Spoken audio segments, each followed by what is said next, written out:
I've had this phone, the iPhone 11 Pro Max, for about 6 months now, and I thought this would be a good time to reflect on what I like about it and what I dislike about it.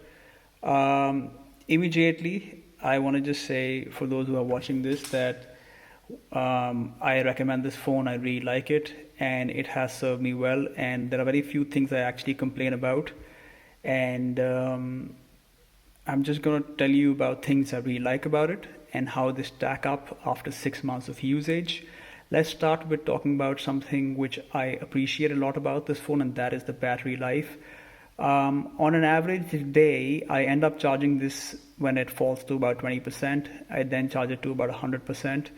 And after 6 months of usage, as you can see, the battery maximum capacity has gone down by 4%, making it 96%.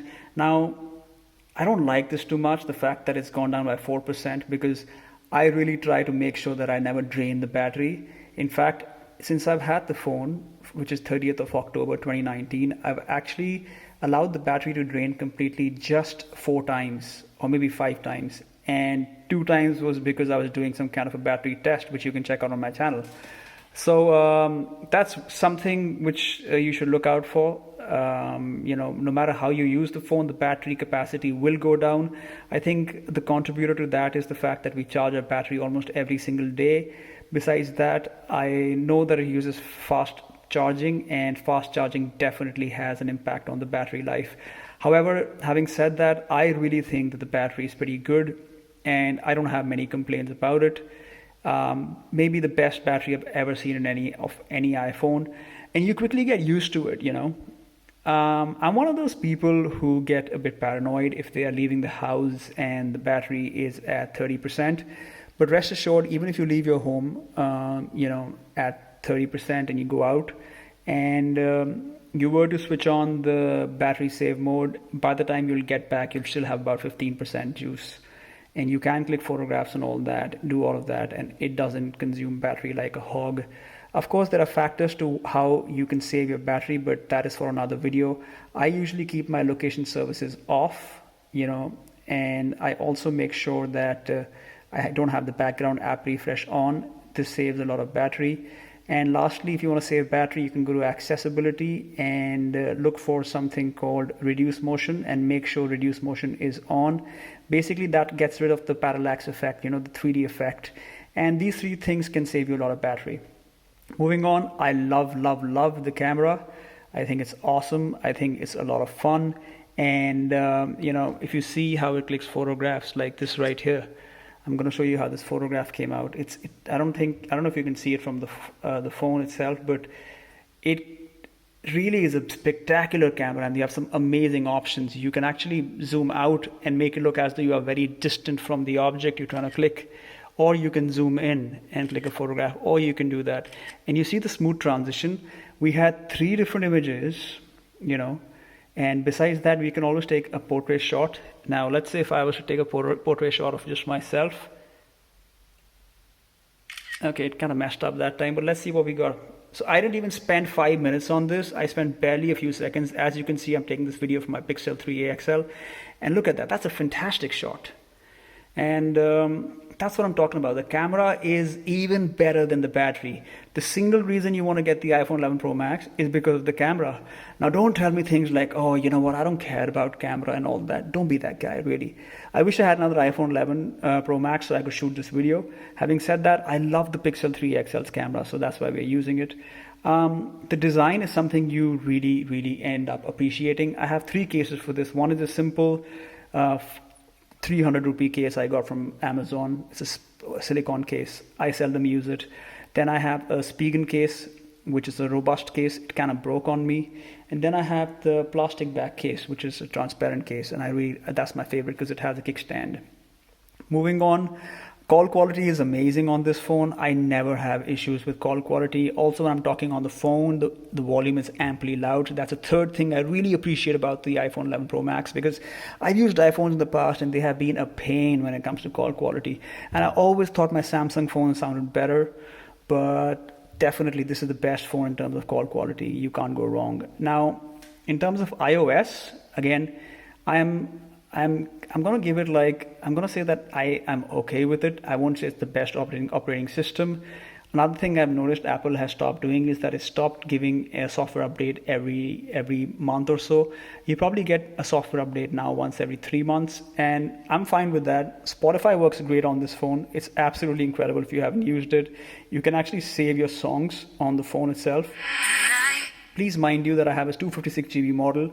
I suggest everybody buys a 256 GB model, because if you get this phone, there's a high chance that you will keep on to it or hang on to it for more than 1 year, maybe 2 years also. And the last thing you want to be doing in that time is running out of battery.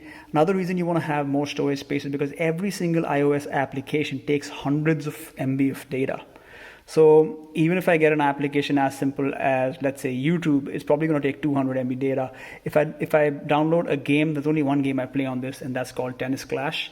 That's like a 1 GB update, and it makes me update every single week. So those are things I don't love. One thing which is amazing, another thing which is amazing about the iPhone is the fact that the keyboard is outstanding. Like no other phone has a keyboard that perfect. If there's only any phone which gives this phone a competition, then I would say it's a phone which I am holding in my hand. And that phone, my friends, is the Pixel 3a XL. I think the camera really, really rocks for the Pixel 3a XL. You can't go wrong with the Pixel 3a XL. But the iPhone camera, the keyboard, I mean to say, the keyboard has been very sufficient for me to actually get my stuff out, and I can type fast. There's a reason I have a very uncrowded desktop, and that's because I feel that the clutter doesn't help me in life. So I only have the basic essentials, and if I need something, I can just look up this place and I can actually get anything I want. For example, if I'm looking for Zomato, which is a food ordering app, I can just type it in, and as soon as I do that, I get the application. It's a very intelligent phone. It often knows what I'm looking for. So for example, I often check my Google News feed, so it knows that immediately. So I just have to just scroll down, and usually just appears right here. Or I can go to another application and do that. Or if I do this, it knows that I probably want to update my status. So it keeps in touch with everything for that matter. Another thing I love about this phone is the multimedia experience. It's a very big phone, so holding it and watching videos has not been the best experience. But definitely I feel that, the sound and the speaker is amazing. It's loud and clear. So, you can't go wrong with that. The display is okay. I don't think it's the best display in the market, but it's a very neutral display with very good colors. And when you're watching YouTube on this phone, you're going to thank your stars, because nothing compares to that experience. I do have the Pixel 3 XL, and that's a smaller phone, but this screen definitely is more enveloping. One thing I dislike, let's talk about things I dislike about the iPhone now. I hate the size, I hate the weight. It's so heavy, man.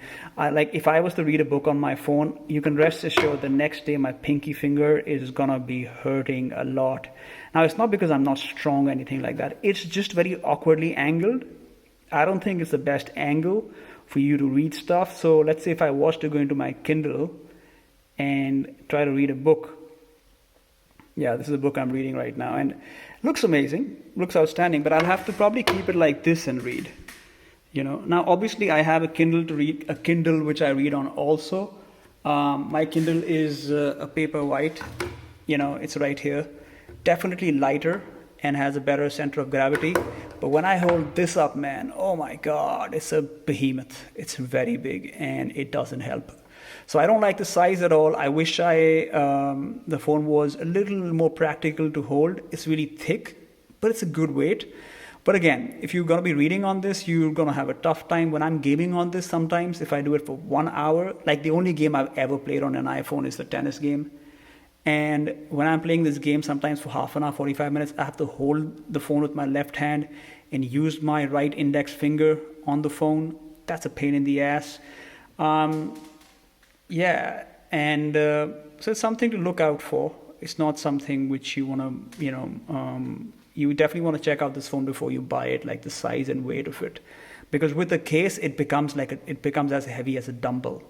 So that's something I don't like about this phone. Another thing I hate about this phone is Face ID. It's a pain in the ass. I'm sorry, I don't want to say that. It's a pain.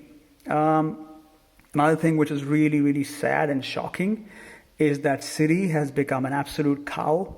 Siri doesn't want to listen to anything I say. Siri doesn't want to understand my beautiful accent. It's such an ass clown for that. So Siri has definitely lost value for me. Siri used to be much better back in the day. The good news is that it now understands that I want to play things in Spotify also. I'm not going to show that to you right now because as you can see, I put my main phone on airplane mode. The iPhone 11 Pro Max is my main phone. The camera is pretty good. The display is good. The build quality is good, but heavy for sure. I don't like Face ID. I don't think it's my friend. I don't like Siri anymore. Siri is also not at all effective. It just doesn't want to understand my accent no matter what I do or how I speak. And God forbid if the phone is sitting here and I'm like 10 feet away from it, if I speak with it, it just doesn't listen to anything I want to say. It just disregards me completely. The battery life, you get at least 24 hours on a single charge. And you can use it for 7-8 hours consistently, but you'll still get a full 24 hours with this. Obviously, if you're going to be doing a lot of Google mapping and driving, I think you probably get less. You probably get about 6 hours in a single go of screen time because it definitely impacts it. The Bluetooth connectivity is okay. It's not that great. I was hoping the Bluetooth connectivity was better. One thing I have noticed is that Apple Music ends up being a lot louder than Spotify, but Apple Music is absolutely a nightmare to navigate through, so I don't recommend it at all. So after 6 months, what would I want in this iPhone? As in, what else would I wish this iPhone had? Honestly, there's not many things. I love the fact that it's waterproof. I don't have to worry about spilling water on it or it getting wet in the rain. Everything is smooth flowing. It's almost perfect as far as the touchscreen sensitivity is concerned. I think Apple does a fantastic job with that. The vibration motor is perfect. You have some awful sounds. I wish they had added some ringtones and had an imagination. Apple did, but they're not very pronto with that. I've stopped using Apple Books because it seems so outdated and it gets corrupt also very easily. Now you have access to apps like Numbers and Pages on this, but I usually like to use my MacBook for that, and doing numbers on this is a pain. Another thing I want to talk about, guys, is the fact that I have iCloud backed up. I've backed up everything on my iCloud. I pay 220 rupees a month for it. And yes, it pinches me. Any subscription-based service pinches me because every month it's taking money out of my pocket. So I don't like that, but it's very convenient because if I was to lose my iPhone, I can then get a new iPhone and I can back up everything from the iCloud. It also backs up all your photographs if you need that, but I would not recommend you doing that with this because Google Photos for the iPhone works like a dream. It's perfect. So all in all, I'm very happy with the 11 Pro Max, and when I travel, I love taking photographs with this. Some photographs have been amazing. I might include 5 or 7 of them, the best ones, in this video towards the end. So do take a look out for that. Guys, I spent about $1,000 in getting this phone. I didn't get it from India. And $1,000 or about $1,200 it cost me. Basically, it ended up costing me $1 lakh. I got it from USA. It ended up costing me $1 lakh. So that's how much I paid. And the good news is that even today it has retained its value. I don't know how Apple is going to improve the camera of this phone because it's so sprightly and amazing. It's larger than life. 2 reasons I love this phone is the battery life and the camera. And of course, that iPhone experience is spectacular. This is arguably the best phone I have ever used. If there is a phone that definitely does all of this but costs less than half, then that's the Pixel 3a XL. I strongly recommend it. A Pixel 4a XL is coming out and maybe I will get that. But I'm trying to get an S20 next. The S20 will not replace my primary phone. It'll replace my secondary phone through which I'm clicking this video. Thank you for watching, guys. I don't want to take too much of your time, so I'm going to let you go. Please do like this video. It really means the world to me. And do subscribe. Let me know in the comments section if you have any questions. I like everything about this phone. The call quality, the camera, everything is good. The weight I don't like. Face ID, again, is a nightmare. I missed the Touch ID button. and I haven't had any issues with the iPhone. It's been quite good to use. WhatsApp works perfectly on this, and navigation and speed is something I don't mind at all. That's my video, guys. That's my review, 6-month review for the iPhone 11 Pro Max. If you're thinking about buying this phone right now, I strongly, I do recommend it. I do recommend that you still buy this phone if you don't want to wait another 5-6 months for the next iPhone to come out. Thank you.